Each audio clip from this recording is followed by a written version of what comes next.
ইটালিতে সবচাইতে নোংরা হিসাবে বাংলাদেশিরা বিবেচিত হয়েছে, বাংলাদেশিরা পুরস্কার পেয়েছে। ইটালিতে অনেক দেশের লোকজন থাকে, তার মধ্যে সবচাইতে বেশি নোংরা হচ্ছে আমরা বাংলাদেশিরা। আমি বলছি না এই কথা, আমি বলছি না এই কথা, এই কথা বলছে নাপোলি। নাপোলি শহর তো অনেকেই চিনেন। নাপোলি থেকে 25 কিলোমিটার দূরে একটা শহর আছে, নাম হচ্ছে পালমা কাম্পানিয়া। পালমা কাম্পানিয়া, এইখানে 17,000 লোক বসতি আছে, লোক সংখ্যা বাস করে 17,000। তার 3 ভাগের 1 ভাগ হচ্ছে বাংলাদেশি। 17,000-এর 3 ভাগের 1 ভাগ বাংলাদেশি। সেইখানকার যে স্বাস্থ্য বিভাগ রয়েছে, সেখানকার যেই মেয়র রয়েছে কিংবা এনজিও বিভিন্ন সংস্থা রয়েছে, তারা বিভিন্ন ধরনের লিফলেট বিভিন্ন ধরনের লিফলেট লিখে রাস্তায় রাস্তায় মানুষের কাছে বিলি করছে, ঘরে ঘরে মানুষের কাছে বিলি করছে, এবং সেটা হচ্ছে বাংলা ভাষায়। বাংলা ভাষায় তারা লিফলেট বিলি করছে। তারা সেখানে লিফলেটের মধ্যে লিখেছে যে আপনি নিয়মিত নখ কাটুন, নিয়মিত গোসল করুন, আপনার চুল পরিষ্কার রাখুন, কাপড় চোপড় ধুতো করুন। মানে সবচাইতে বড় কথা হচ্ছে যে বাচ্চাদেরকে যখন আমরা স্কুলে পাঠাই, সেখানে একটা লেখাও ছিল যে বাচ্চাদের চুল পরিষ্কার রাখুন, ওই যে উকুন থেকে বাচ্চাদেরকে দূরে রাখুন। এটা কতটুকু লজ্জাজনক, কতটুকু আমাদেরকে মানে লজ্জা দিয়েছে, এটা আসলে বলার অপেক্ষা রাখে না। অনেকেই, আমি যখন বলি যে আমরা নোংরা, আমরা মূর্খ, জিনিসটাকে এমনভাবে কমেন্ট করেন, এ আইসে কোত্থেকে আইসে, কি পাস আমনে? ভাই, আমি কি পাস আমি যদি বলি, আপনি সেটা বুঝবেনও না অনেক সময়। সিরিয়াসলি, আমি মানে নিজেকে বড় করছি না, অনেক সময় বুঝবেন না। আমি কিংবা অন্য আরেকজন যে পাস, যে পড়াশোনা করেছে, সেটার আপনার প্রপার আপনার মিনিংটাও জানবেন না। সুতরাং এগুলা বললেন না। আবার অনেক সময় আরে ওরে বেটা করে শিক্ষিত, এ ও আসছে, তুই তো বেটা মূর্খ, তুই নিজেই তো মূর্খ, তুই নিজেই তো এটা এটা বললেন না। এগুলা বললে নিজেদের দায় এড়ানো যাবে না। এগুলা বইলা নিজেদের দায় এড়ানো যাবে না। আমরা যেই সিচুয়েশন অলরেডি ক্রিয়েট করে ফেলছি আমাদের এইখানে ইটালিতে, সেটার জন্য দায়ভার আমাদেরকেই নিতে হবে, এবং সেখান থেকে আমাদেরকেই শুধরাতে হবে। এর কোনো বিকল্প নাই।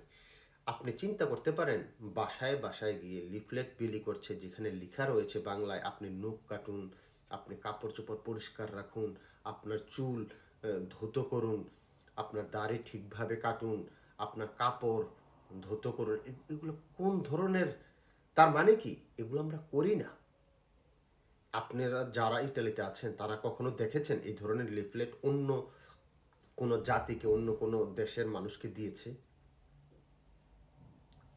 তাও আবার সেটা বাংলা ভাষায়।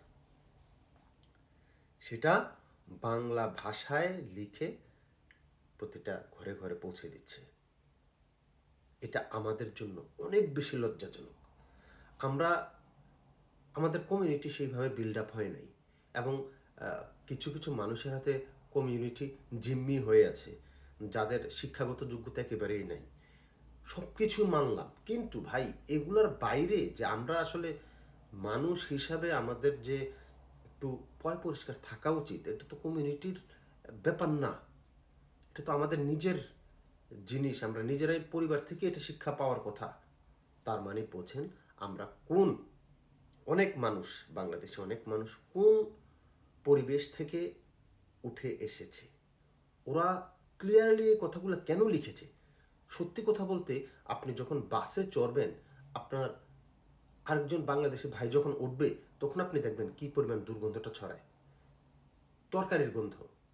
অনেকের কাছে আমার কথাগুলো খারাপ লাগতে পারে, তরকারির গন্ধ, ডালের গন্ধ, ডাল দেওয়া রান্না করার পরে যে ওই যে পেঁয়াজ, রসুন, জিরা দিয়ে যে একটা বাগার বাগার বলে, বাগার দেন আমরা ডালে লাস্টে একটা, ওইটা ওইটার গন্ধ, মাংসের গন্ধ, অনেক সময় শুটকির গন্ধ, এই সেম জামাটা পরেই আপনি বের হচ্ছেন। এটা আপনি গন্ধটা পাচ্ছেন না, কারণ আপনি তো অভ্যস্ত হয়ে গেছেন এই গন্ধটাতে থাকতে থাকতে, কিংবা বাসার ভিতরে থাকতে। আপনি যখন বের হন, অন্যেরা সেই গন্ধটা পায়। আবার অনেক সময় দেখবেন যে বাচ্চাদেরকে কমপ্লেন পর্যন্ত করে, বাচ্চারা যখন স্কুলে যায় তাদের চুল থেকে উকুন উকুন বেরোয়, পোকামাকড় বেরোয় শরীর থেকে, উকুন বেরোয় চুলের এখান থেকে উকুন বেরোয়। এটা কিন্তু আমি ফান করে বলছি না, রিয়েলিটি, এটা রিয়েলিটি। চুল থেকে উকুন বেরোয়। ওই বাচ্চাকে কয়েকদিন বাসায়ও থাকতে বলেছে, আমি জানি, নিউজ আছে আমার কাছে। তো তারা এই ধরনের লিফলেট লিখবে না কেন?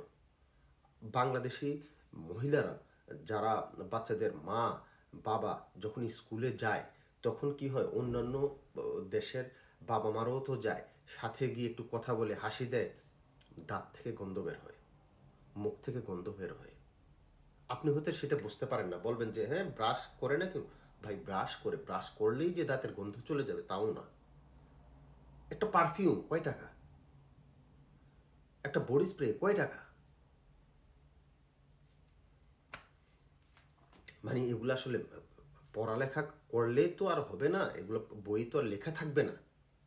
এগুলো পারিবারিক শিক্ষা, এগুলো সামাজিক শিক্ষা, আপনি কোন পরিবেশ থেকে উঠে আসছেন সেগুলো শিক্ষা। আপনি যদি এগুলা না করতে পারেন ভাই, এখানে ইটালিতে, শুধু ইটালি কেন, নট অনলি ইটালি, টোটাল ইউরোপে যদি আপনি যান, যেখানেই যান, কিংবা মিডল ইস্টে যান, যেখানে আপনি যান, আপনি সার্ভাইভ করতে পারবেন না। আপনি দেশের মান সম্মান ডুবাবেন, এছাড়া আর কিছুই না। সবাইকে বলবো, ভাই এই জিনিসটা একটু খেয়াল করেন। আপনি একা যে কাজটা করছেন, বাট আপনি একা দোষী হচ্ছেন না।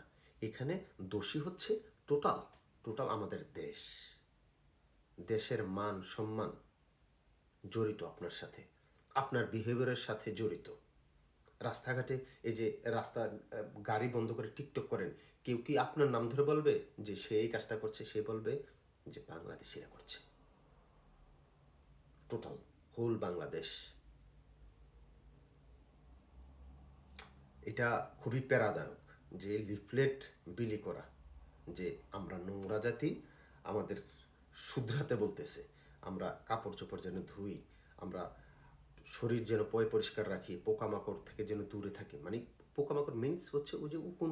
আবার অনেকের বাংলাদেশি যারা থাকে এখানে, অনেকের বাসায় কি জানি একটা পোকা থাকে, ওই যে বিছানায় থাকে, আমার মনে আসতেছে না নামটা, ছাড় পোকা অনেকের বাসায় আছে।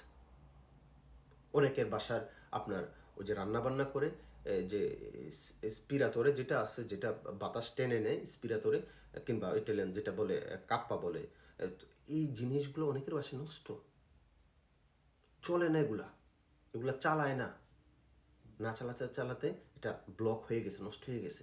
যার কারণে আপনি যখন রান্না বান্না করেন, পুরো ঘর গন্ধ হয়ে যায়, আপনার কাপড় চোপড় গন্ধ হয়ে যায়। আপনি বাইরে যাওয়ার আগে আপনি অনেকে যদি কাপড়টা চেঞ্জও করে, সেটাও কাজ হয় না। কারণ কি, ওই যে স্পিরাতরে যেহেতু নষ্ট, ওই গন্ধটা কি হয়েছে, ওই আলমারিতে ঢুকে যায়। এই যে আমার পিছনে যে আলমারিটা আছে, এটার দরজাটা যদি আমি খোলা রাখি, আমার ওইখানে যদি আমি আমার রান্না করি কিচেনে, আর স্পিরাতরে যদি বন্ধ রাখি, মানে না চালাই, প্লাস কিচেনের দরজা যদি আমি খোলা রাখি, এখানে গন্ধ আসবে।